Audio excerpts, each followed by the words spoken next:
बटेंगे तो कटेंगे, एक रहेंगे तो नेक रहेंगे। हम एक रहेंगे तो सेफ रहेंगे। भारतीय राजनीति में अक्सर नारों का प्रभाव देखा गया है, लेकिन बहुत कम ऐसे नारे होते हैं जो सिर्फ एक राज्य या एक चुनाव तक सीमित न रह जाए और कई राज्यों की राजनीति का स्वरूप ही बदल दे।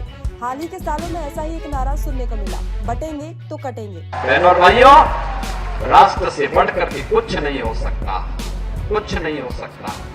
और राष्ट्र तब सशक्त होगा जब हम एक रहेंगे, नेक रहेंगे, तभी नेक रहेंगे। बटेंगे तो कटेंगे।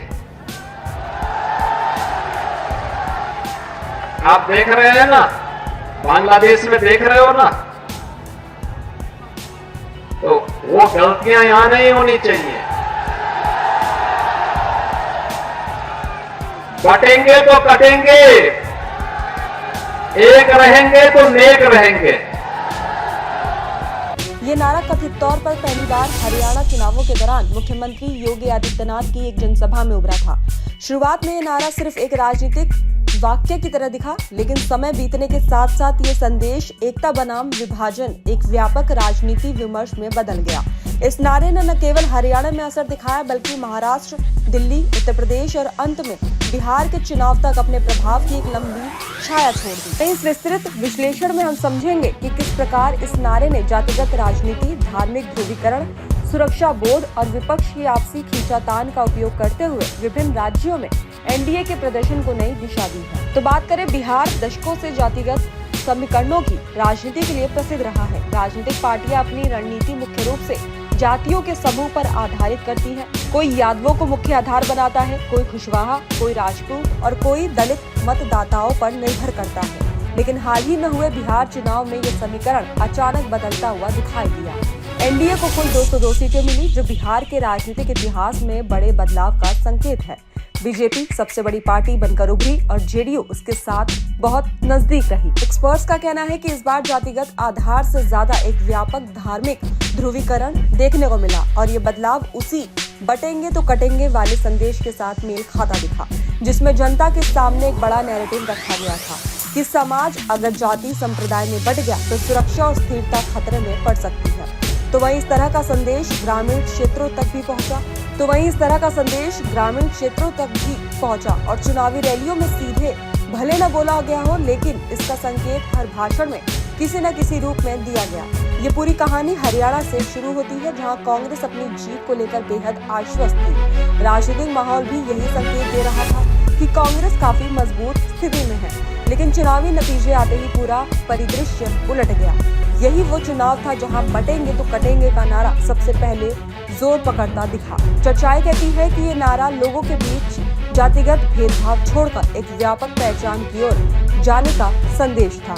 तो वही कांग्रेस को उम्मीद थी कि जाट, दलित और अन्य स्थानीय जाति समीकरणों से उसे बड़ा फायदा मिलेगा, लेकिन ये नारा एक नए मुद्दे को आगे ले गया कि आंतरिक विभाजन जनता के हित में नहीं है और सुरक्षा एवं पहचान जैसे मुद्दे जातिगत समीकरणों से ऊपर है।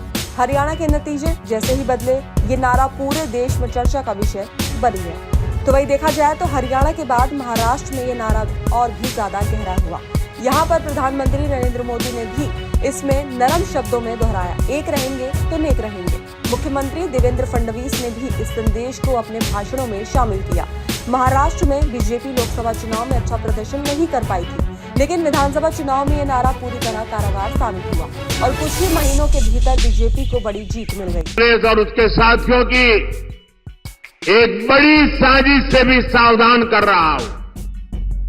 हमारे देश में आदिवासी समाज की जनसंख्या करीब करीब 10% के आसपास है।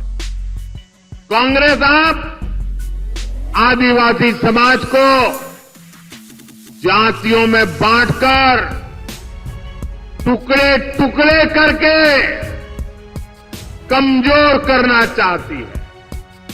सारे आदिवासी समाज की छोटी छोटी जातियां अपने आप को एसटी के नाते भूल जाए, आदिवासी के नाते भूल जाए, सिर्फ जाति के रूप में याद रखें और आपस में लड़ें, आपकी एकता टूट जाए, ये कांग्रेस का खतरनाक खेल है। जातियों में बटेगा तो उसकी पहचान खत्म हो जाएगी, उसकी ताकत खत्म हो जाएगी। विदेश में जाकर कांग्रेस के शहजादे खुद ये ऐलान कर चुके हैं। इसलिए मैं कहता हूं, हमें कांग्रेस के इस षड्यंत्र का शिकार नहीं होना है, हमें एकजुट रहना है।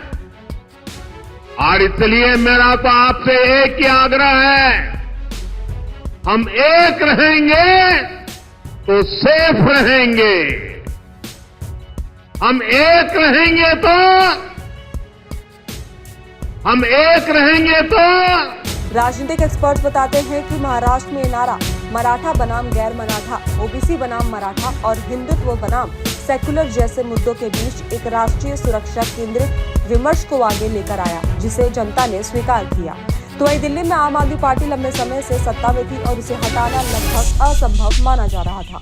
जनता को पानी, बिजली, स्वास्थ्य और शिक्षा जैसी सुविधाओं से बड़ा भरोसा था, लेकिन चुनाव के दौरान जब बटेंगे तो कटेंगे की प्रतिध्वनि सुनाई देने लगी, तब राजनीतिक विमर्श बदल गया। लोगों को लगा कि केवल सुविधाएं ही पर्याप्त नहीं, सुरक्षा और सामाजिक स्थिरता भी जरूरी है। ये वो समय था जब पड़ोसी देश बांग्लादेश में हिंदू समुदाय के खिलाफ अत्याचारों की खबरें सामने थी। विपक्ष ने इन घटनाओं को चुनावी मुद्दा बनाने से बचने की कोशिश की, लेकिन बीजेपी ने इसे पूरी मजबूती से उठाया। यही कारण था कि दिल्ली के ज्यादातर इलाकों में बीजेपी को अपेक्षा से ज्यादा समर्थन मिला। ऐसे में बांग्लादेश में सरकार परिवर्तन के बाद अल्पसंख्यक समुदायों पर अत्याचार की खबरों ने भारतीय जनता को डराया और सतर्क किया। राजनीतिक भाषणों में ये संकेत दिया गया कि देश भीतर से कमजोर हुआ, जातियों और धर्मों में बढ़ गया तो पड़ोस में जो हुआ वो यहाँ भी हो सकता है। यही वो बिंदु था जहाँ बटेंगे तो कटेंगे जैसे नारे ने भावनात्मक असर डाला। अंतर्राष्ट्रीय घटनाओं का इस तरह स्थानीय चुनावों पर असर डालना बहुत कम देखने को मिलता है, लेकिन इस बार इसका प्रभाव स्पष्ट दिखाई दिया। उत्तर प्रदेश के उपचुनावों में भी इस नारे का प्रभाव देखने को मिला। फैजाबाद लोकसभा सीट हारने के बाद विपक्ष ये संदेश देने की कोशिश कर रहा था कि राम मंदिर बनने के बावजूद बीजेपी को नकार दिया गया, लेकिन जब विधानसभा उपचुनाव हुए तो जिन क्षेत्रों में विपक्षी दल मजबूत थे, वही मतदाताओं ने ऐसा संदेश दिया जिन्होंने राम मंदिर का विरोध किया वे जनता की पहली पसंद नहीं हो सके। यही वो स्थान था जहां बटेंगे तो कटेंगे और राम बनाम राम विरोध का संदेश मिश्रित हो गया। तो वहीं इस पूरे राजनीतिक परिदृश्य में विपक्ष की सबसे बड़ी कमजोरी उसका आपसी बंटवारा रहा। कांग्रेस और आरजेडी दोनों अपनी अपनी यात्राएं निकालते रहे, एक वोटर अधिकार यात्रा, दूसरी बिहार अधिकार यात्रा। जनता में भ्रम फैल गया कि दोनों अलग अलग मुद्दे उठा रहे हैं या एक दूसरे को चुनौती दे रहे हैं। फिर सीट बंटवारे में कई स्थानों पर दोनों पार्टियों के प्रत्याशी आपस में ही भिड़ गए। इतने बड़े स्तर पर आंतरिक विभाजन ने एनडीए के संदेश को और मजबूत किया कि जब विपक्ष इतना बटा है तो स्थिर सरकार देने का बोझ जनता पर है।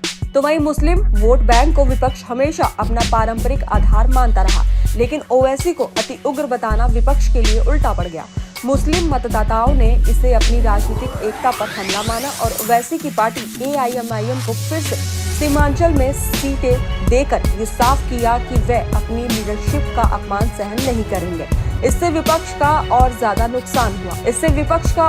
नुकसान हुआ और बटेंगे तो कटेंगे का नैरेटिव विपक्ष पर लागू होता दिखा। तो वहीं एनडीए के भीतर इस बार एक महत्वपूर्ण बदलाव देखने को मिला। पहले जहां नीतीश कुमार बीच में अलायंस बदलते रहते थे, इस बार उन्होंने एनडीए के साथ मजबूती से रहने का फैसला किया। चिराग पासवान, चंद्रबाबू नायडू और पवन कल्याण जैसे नेताओं ने भी एकता के संकेत दिए। लोकसभा चुनाव 2024 में बीजेपी अकेले बहुमत न ला सकी, लेकिन एनडीए की एकजुटता ने सरकार बनने का रास्ता साफ किया। यही संदेश बिहार के चुनावों में भी दोहराया गया कि एकजुटता ही स्थिरता की कुंजी है। तो वही अंत में ये समझना जरूरी है कि बटेंगे तो कटेंगे सिर्फ एक नारा नहीं रहा, ये एक मनोवैज्ञानिक संदेश बन गया।